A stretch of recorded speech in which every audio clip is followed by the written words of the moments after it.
Iya. Halo, selamat siang Pak Ami. Iya. Selamat siang. Iya Pak Ami. Saya perkenalkan, nama saya Dimas dari Bang Pak.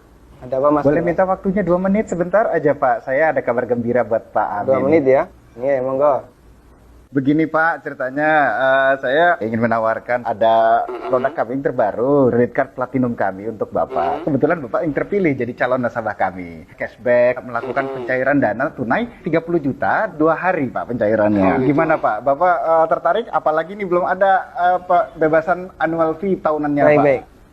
Sebelumnya saya boleh tanya dulu ya? Boleh Pak? Nggak masalah ya? Baik. Mas Dimas Muslim? Saya, iya Pak, betul Pak. Muslim ya, Alhamdulillah ya. Kita sama-sama Muslim. Iya Pak. Mas Dimas pernah dengar nggak tentang riba? Iya, pernah dengar. Pernah dengar ya? Iya. Pernah kebayang bahaya riba nggak? Bahaya riba? Iya tahu Pak. Mungkin pernah dengar hadisnya atau ayat Qur'annya? Pak, Pernah. tapi Pak, bagaimana? Masih tertarik Pak dengan kartu kredit platinum kami Pak? Nanti kita lanjutkan. Saya boleh cerita dulu? Ya, boleh. Ya? Jadi gini Mas Dimas. Coba Mas Dimas bayangkan kalau ada orang yang berzina sama ibunya. Kira-kira respon masyarakat gimana?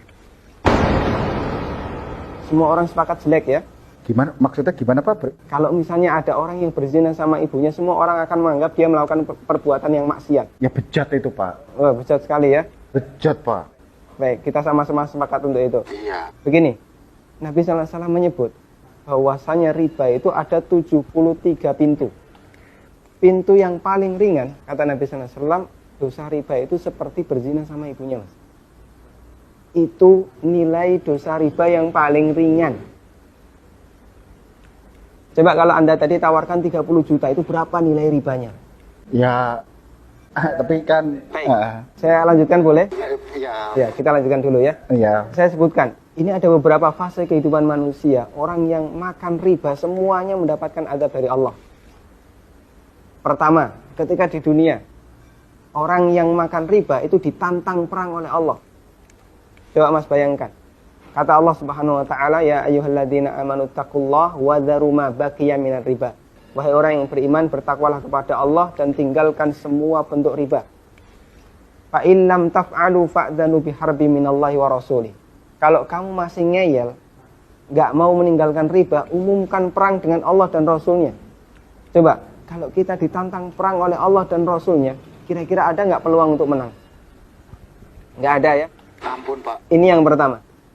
Yang kedua, orang yang mati dalam kondisi membawa dosa riba, makan riba, nanti dia akan dihukum di kuburan dalam bentuk berenang di sungai darah. Masya Allah, berenang di sungai darah. Kata Nabi SAW, beliau pernah menceritakan mimpinya, dan mimpi beliau itu wahyu. Nabi SAW pernah melihat ada orang yang berenang di sungai darah, kemudian di tepi sungai ada orang yang membawa batu. Setiap orang ini berenang menepi, dilempari batu ke mulutnya, kemudian balik ke tengah. Ini yang kedua. Di alam kubur, dia mendapatkan azab berupa berenang di sungai darah. Yang ketiga. Masih ada yang ketiga Pak? Iya. Siap mendengar? Masih sanggup mendengarkan? Iya Pak. Iya, tapi saya lanjutkan ya. Iya Pak. Yang ketiga. Ketika orang ini dibangkitkan oleh Allah dari alam kubur, dia dibangkitkan dalam kondisi sempoyongan, Mas. Allah Subhanahu wa taala bercerita, alladzina ya'kuluna riba la yaqumuna illa kama yaqumul ladzi yatakhabbathu syaitan minal mas. Orang yang makan riba, mereka akan dibangkitkan pada hari kiamat dalam kondisi sempoyongan seperti orang yang kerasukan. Iya Pak. Artinya yang lain berjalan normal, dia sendiri sempoyongan, menyakitkan. Kemudian yang keempat, tadi sebelum hisab ya, ketika dia dibangkitkan sebelum hisab, dia sudah disiksa. Yang keempat, setelah dihisab, orang yang makan riba itu kan makan harta haram ya. Iya Pak. Makan harta haram, Pak. kita sepakat itu. Kalau kemudian daging kita tumbuh dari sesuatu yang haram, berhak nggak dapat surga?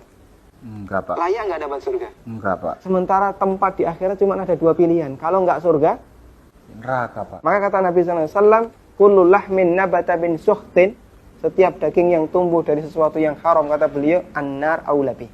Iya Pak. Neraka lebih layak baginya. Coba Mas Dimas bisa perhatikan, dalam 4 fase kehidupan orang yang makan riba itu semuanya sengsara. Ketika masih hidup di dunia, dia ditantang perang oleh Allah. Ketika mati, dia berenang di sungai darah. Iya Pak. ketika dibangkitkan dalam kondisi sempoyongan, setelah hisab dia ditempatkan di neraka. Iya Pak. Masya Allah. Masih ada tawaran yang lain?